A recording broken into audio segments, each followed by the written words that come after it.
On last Friday, the President of our nation issued a travel ban on 7 nations with a majority Muslim population and government. With the language of protecting our freedom, he went beyond the powers of his office and actually undermined some of our most sacred values: freedom of religion, respect of difference, and our human civility. This targeting of Muslims is an attack on all of us. Yes. Muslims are not only our fellow humans and fellow citizens, Yes. they are our brothers, our sisters, and our children. Yes. Shutting our borders to refugees is not as sad as the closing of our hearts, which it epitomizes. This is not who we are, and we must not allow this to become, to be who we become. These are not American values, and it's especially not ethical standards that we, as people of faith, hold. We envision a nation that will be a welcome place for all people, especially the most vulnerable among us. Yes. We envision a country where people are able to worship or not worship, Yes. however they choose, without fear. We envision a more perfect union. As Jews, we remember all too well the impacts of xenophobia and religious profiling, what that can do to a civil society. We remember the slippery slope in Germany that began with exclusionary laws, resulting in ending ultimately in genocide.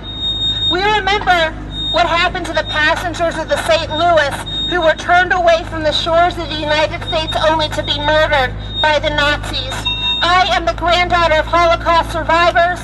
This hits home too much. Yes. Our Torah teaches us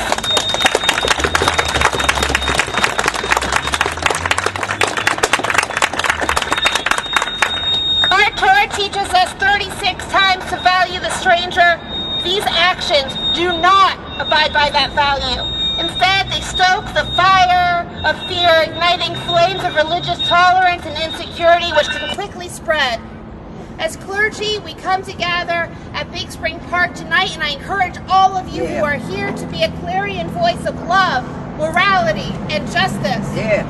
This gathering recognizes that there is a process of law and order which already exists, one which is the hallmark of civil society to ensure safety of its citizens through careful exploration.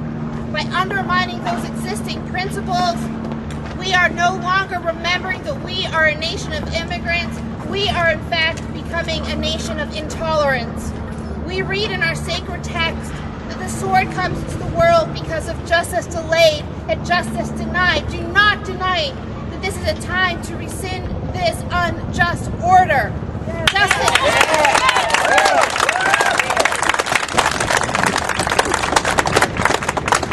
Justice must spring forth out of Washington to nourish this country. Yes. Lastly, we read in the book of Micah what God requires of us, only to do justice, to love goodness, and to walk humbly with our God. Now is our opportunity to allow our individual voices to rise up into a single choir so that our elected officials will hear our song. Thank you. Yes.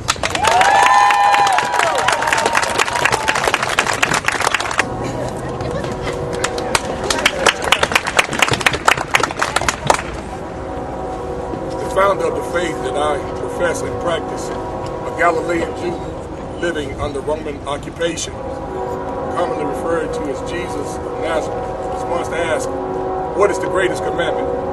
And he responded succinctly, "It is to love God with all your heart, all your soul, Yes. all your might, Yes. and your neighbor as yourself." On these 2 commandments hang all the law and the prophets.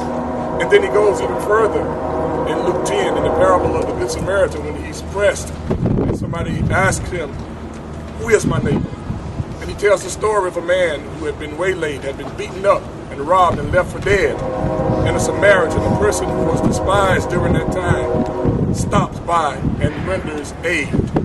As a black man and as a Christian, I'm painfully familiar with this odious, obscene, and oppressive order that has been passed. We've seen this before, and we're not going to stand for it. I choose to stand against this order and to stand with our Muslim brothers and sisters. Yes, And I call upon each and every person to will stand against this bill.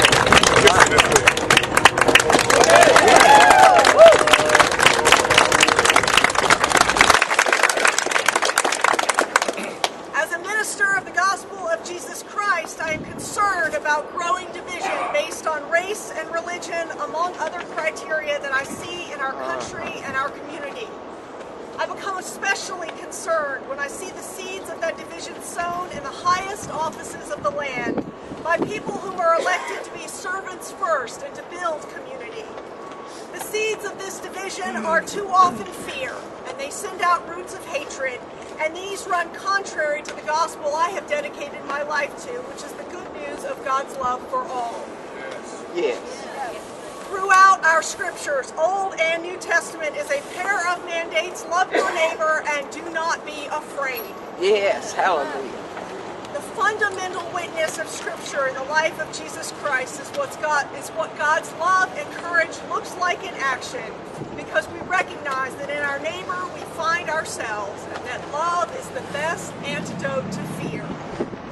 The parable of the Good Samaritan reminds us our neighbor is not only the person who lives across the street from us or goes to our church or school, rather our neighbor is always the person in need. Right now, our neighbors in need are refugees and immigrants, and in particular members of the Muslim community. Love your neighbor. Yes.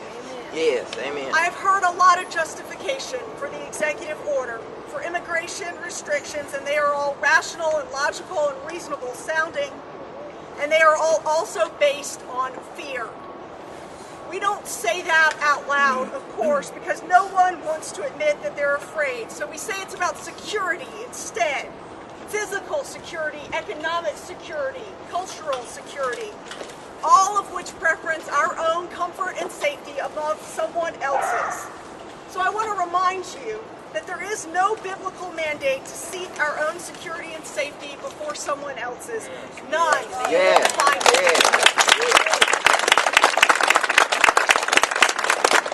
What you will find is the opposite. A repeated injunction to extend ourselves, even at the risk and cost of our very own lives, to provide for the safety and security, the literal salvation of others, because that's exactly what Jesus Christ did. Yes. And that's what we're being asked to do right now. Do not be afraid. At the heart of the Christian faith is the story of the gospel, Jesus' story.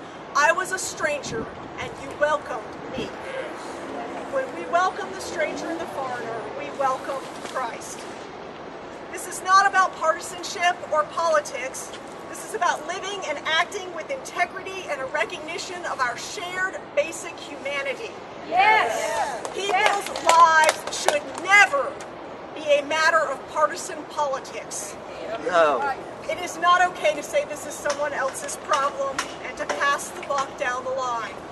Silence communicates tacit approval of prejudice and fear and emboldens others who would act with hate. It makes us complicit in their crimes. Edmund Burke famously said, the only thing necessary for the triumph of evil is for good people to do nothing. We have an opportunity here today to do something. I could tell you all the ways our country and community have benefited and continue to benefit from the contributions of immigrants and refugees and Muslims.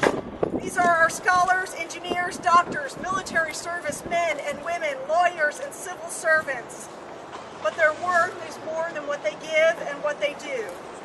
Because in addition to all of those things, and even if they were none of those things, immigrants and refugees are first and foremost beloved children of God, just like every one of us. Amen. Amen. They are our neighbor. Love your neighbor. And their lives are on the line. Do not be afraid. All right.